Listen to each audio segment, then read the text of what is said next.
여러분 안녕하십니까? 내가 주인공이 되는 수학 개념 교과서 수학의 미래입니다. 자, 왜 수학의 미래일까요? 세 가지 목적을 가지고 있습니다. 하나는 수학의 시대에 진짜 필요한 수학이 뭐냐? 자, 지금까지 우리는 수학은 문제를 풀어서 정답을 구하는 것으로 생각하고 있었습니다. 그러나 이미 시대는 이제 4차 산업혁명, 수학의 시대가 왔습니다. 수학의 시대란 말은 4차 산업혁명이 가장 대변하는 겁니다. 이때 필요한 진짜 수학이 뭘까? 이것은 정답 구하는, 정답이 하나만을 구하는, 그래서 답을 맞추는 그런 이제 수학은 아닙니다. 다양한 수학적 사고를 원하고 있습니다. 그래서 문제를 해결할 때도 한 가지 방법이 아니고 다양한 방법으로 해결할 줄 아는 사고를 요하고 있고, 심지어는 새로운 문제를 만들 수 있는 능력까지도 원하고 있습니다. 자, 두 번째 컨셉은 학생의 자존심 향상과 성장을 돕는 책이다. 이 자존감은 성장에 가장 필요한 겁니다. 자존감이 없다면 수학 공부를 할 수가 없습니다. 자, 그럼 어떻게 해서 자존감을 향상할 수 있느냐? 이 자존감은 개념을 연결할 때만 가능합니다. 문제를 많이 풀어서가 아니고 개념을 연결할 수 있을 때 이때 재미를 느낍니다. 수학의 재미는 여러분 재미가 진짜 없는데 그 이유가 뭐냐면 개념을 연결하지 않았기 때문입니다. 자, 그러면 어떻게 하면 이 개념을 연결해서 재미를 맛볼 수 있을까? 그 비결은 설명과 표현에 있습니다.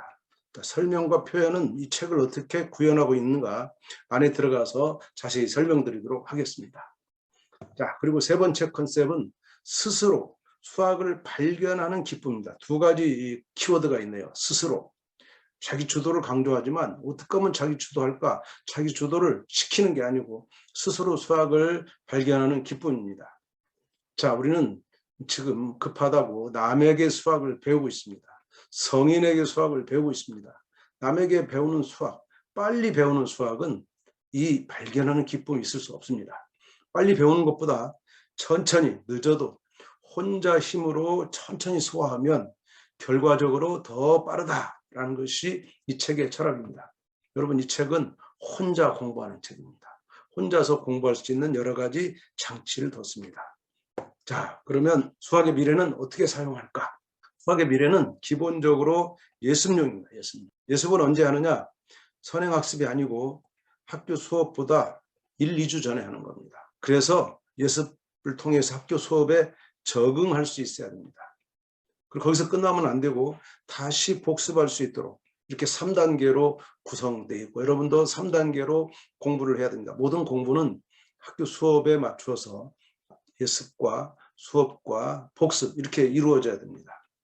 그 다음에 어떻게 사용하냐면 이 책은 개념서에서 문제집까지 한꺼번에 한 권으로 끝내는 자기주도 학습 프로그램입니다. 이 개념서에서 문제집이란 말을 여러분 오해할 수 있는데 시중에 많은 책들이 우리 책은 개념서다, 우리 책은 개념 문제집이다 이렇게 말하고 있지만 가장 핵심은 뭐냐면 문제를 풀 때 개념을 연결할 수 있느냐, 그런 장치가 있느냐, 문제를 풀 때 문제 푸는 기술을 가르치느냐 안 가르치느냐 그 차이입니다. 문제 풀 때 문제 푸는 기술을 가르치면 안 됩니다. 그러면 개념이 연결되지 않습니다. 개념 연결은 문제를 풀기 위한 힘을 가지는 겁니다. 그러면 어떻게 해서 개념 연결을 가지고 문제를 풀 거냐? 개념을 연결하다 보면 문제 푸는 힘이 생기는 겁니다. 그래서 개념 따로 공부하고 문제 따로 공부하고 이게 아니라 개념을 공부한 것을 가지고 문제를 푸는데 적응하는 그 과정이 설계되어 있어야 됩니다. 이 책은 그 책을 정확하게 설계하느라고 이와 같이 6단계로 구성되어 있습니다. 여기서 핵심은 생각 열기와 개념 활용입니다. 생각 열기에서 개념을 열어둔다. 개념을 열고 스스로 발견하게 하고 스스로 발견한 것을 활용해서 문제를 해결하는 이 두 개가 세트로 한 서너 개씩 매 단원에 구성되어 있습니다. 그러나 그 전에 기억하게 해야 되겠죠. 그 다음에 이 개념 활용해서 개념 정리가 끝나더라도 여기서 학습이 끝나면 안 되고 그것을 스스로 표현하고 또 선생님 놀이, 다른 사람에게 문제풀이 과정을 설명하는 기회까지 연결되는 일련의 과정이 이렇게 프로그램되어 있습니다. 그래서 이 수학의 발견은 한 번도 안 읽은 학생은 있을 수 있습니다. 그러나 한 번만 읽은 학생은 없다. 무슨 얘기입니까? 이 책을 한번 읽게 되면 다른 책과 차별성 때문에 다른 책으로 되돌아갈 수가 없습니다. 이 책은 혼자 할 수 있도록, 스스로 할 수 있도록 구성되어 있는 책입니다. 자, 그러면 여러분 지금 인터넷 서점에 가면 체험판이 있습니다. 체험판으로 한번 이것을 경험해서 기존 문제집이나 그런 개념서와 차이점을 한번 확인해 보기 바랍니다. 자, 그럼 실제로 어떤 차이가 있는가? 4가지 측면에서 설명해 드리도록 하겠습니다. 가장 첫 번째 차이점은 생각이 열리는 질문입니다. 생각이 열리는 질문을 생각 열기다, 이렇게 생각 열기. 제목도 모아야 하는 빈 우유값은 몇 개인가요? 모아야 하는 빈 우유값은 모두 몇 개인가요? 라는 말에서 우유값을 어떻게 개수를 구할까? 라는 호기심을 가져옵니다. 이 부분이 다른 책이나 교과서는 그냥 곱셈, 이렇게 2자리 곱셈 돼 있습니다. 3학년에 지금 2자리 곱셈을 설명드리고 있는데 한번 문제를 볼게요. 선생님과 하늘이가 대화를 하고 있습니다. 선생님이 빈 우유값을 이용하여 수업 시간에 교구를 만들 거다. 이렇게 했더니 빈 우유값을 하늘이가 답변했어요. 뭐라고 몇 개씩 가져와야 할까 했더니 선생님 우리 반 25명이 각각 13개씩 모아면 좋겠다. 네, 이렇게까지 대화가 끝났습니다. 자, 그러면 궁금한 게 뭐냐면 1번 모아야 하는 빈 우유값은 모두 몇 개인지 구하는 방법을 설명해 보세요. 몇 개냐 묻지 않았고요. 몇 개인지 구하는 방법을 설명하는 겁니다. 여러 가지 다양한 사고를 여러분이 할 수 있도록. 이 생각 열기에서는 답을 한 개만 해서는 되지 않습니다.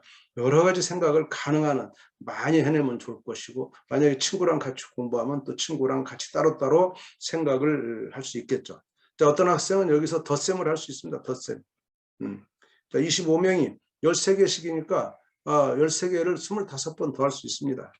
그러나 그거는 우리가 또 2학년 때 배웠던 곱셈의 개념을 쓸 수 있어요. 똑같은 것을 계속 더하니까. 또 나누어서 더할 수도 있습니다. 나누어서 더하기. 지금 내가 3가지만 얘기했지만 이렇게 다양한 해결 전략이 있다는 겁니다. 이것을 생각하는 것이 아직 2자리, 정확히 말하면 25 곱하기 13이라는 이 계산을 지금 가르치는 것인데 이것을 공부한 적 없어요.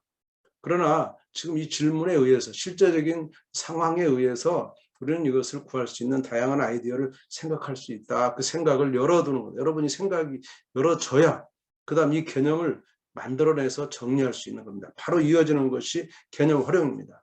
개념을 정리하는 개념 활용입니다. 그래서 개념 활용에서는 마지막 정리가 있지만 그 중간에 여러 가지 이제 활동을 통해서 개념을 이제 정리할 수 있는 그런 단계로 가게 되는 겁니다. 현재 교과서는 불행히도 이 개념 정리가 없습니다. 또 반대로 시중의 문제집은 또 개념 정리가 너무 잘 되어 있습니다. 둘 다 문제가 있어요. 개념 정리가 없는 것도 문제고 개념 정리가 너무 잘 되어 있는 것도 문제입니다. 왜? 개념 정리가 그냥 독립적으로 정리해서 그것을 암기하도록 하면 안 됩니다. 이 개념 정리는 반드시 생각을 열어서 아까 생각 열기 있죠. 이것과 세트입니다. 생각을 열어서 생각이 열린 생각을 정리하는 겁니다. 이렇게 되면 이 개념 정리가 누구 거냐면 자기 것이 됩니다. 자기 것으로 소화한다. 이런 의미입니다. 그래서 이 생각 열기와 이 개념 활용을 세트로 연결해서 하나씩 깨쳐나갈 수 있도록 구성되어 있다라고 생각하시면 됩니다. 자, 3번째 차이점은 메타인지를 키우는 표현학입니다. 메타인지 대단히 중요합니다. 자기 스스로 자기가 이것을 알고 있는지 모르는지 모니터링을 해봐야 됩니다. 그리고 거기에 따라서 내가 이것을 더 해야 될지 덜 해야 될지 컨트롤 해야 됩니다. 이 메타인지에서 원하는 이 모니터링과 컨트롤, 이 2가지를 할 수 있는 것이 표현학입니다. 그 표현하기위해서는 내가 곱셈을 다 배웠어요. 이제 곱셈을 다 배웠기 때문에 곱셈이라고 썼고 스스로 정리합니다. 여기서는 2자리 곱하기 2자리의 곱셈을 배웠는데 그냥 이것을 전통적으로 자 오른쪽 보니까 세로로 계산하는 방법 이거 다 할 수 있습니다. 3, 5, 15 4, 5, 20에 1 올라가니까 21 3, 3은 9에 4, 3, 12 그래서 1505다 구할 수 있어요. 여러분들은 여기에 익숙해 있고 이걸 연습을 많이 합니다. 그러나 교과서나 또 여기서 원하고자 하는 것은 이 한 가지 세로로 계산하는 이 전형적인 방법 한 가지만 원하는 것이 아니고 다양한 사고를 원했기 때문에 2가지, 3가지 이런 사고를 할 줄 알아야 됩니다.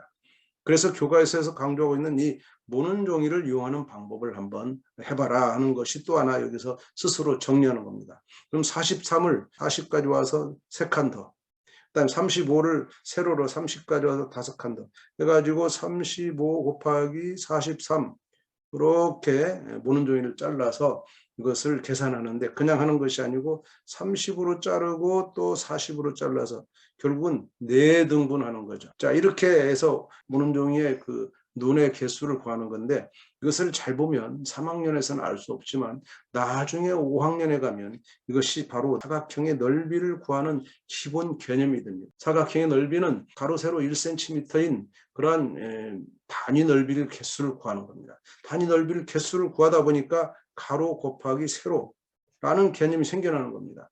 가로 곱하기 세로는 지금 여기서 43 곱하기 35를 계산하는 아이디어로 쓰고 있어요. 이렇게 이 수학의 미래는 나중에 사용될 개념을 미리 연결해서 경험하게 하도록 했습니다. 그리고 또 뒤에 가면은 과거에 사용했던 경험을 또 미래로 연결해서 경험할 수 있도록 이렇게 연결하는 고리가 아주 강하게 되어 있습니다. 중요한 것은 이것을 스스로 이것을 해보는 거고, 메타인지를 키운다는 것은 했더니 내가 이것을 알겠다 모르겠다를 판단하는 그런 모니터링을 하는 겁니다. 그랬더니 내가 잘 모르겠어. 그럼 어떻게 해야 되겠습니까? 그러면은 다시 앞으로 가서 복습을 또 해야 되겠죠. 그것을 컨트롤하는 겁니다. 자, 그러면 네 번째 이 수학의 미래의 차이점은 뭐냐면 선생님 놀이입니다. 선생님 놀이는 자기 것으로 소화하는 과정입니다. 그 선생님 놀이 문제가 2개씩 들어가 있습니다. 매 단원마다. 그 단원에서 했던 문제 중에 실제 생활에 응용되는 문장제나 실생활 문제 위주로 2개씩 했습니다. 예를 들면 고속열차 객실 차량 한 량의 좌석 배치가 다음과 같다. 좌석 배치를 보니까 여러분이 많이 타봤지만 1, A, B, C, D 4개씩 해서 쭉 15번까지 있습니다. 그럼 벌써 이 한 량에 얼마냐면 4씩 15줄이 있기 때문에 4를 15번 더하든가 15을 4번 더하든가 그러면 결국 이것은 곱셈으로 4 곱하기 15를 해서 60이라는 좌석수가 나오겠죠. 그런데 객실이 15량이다.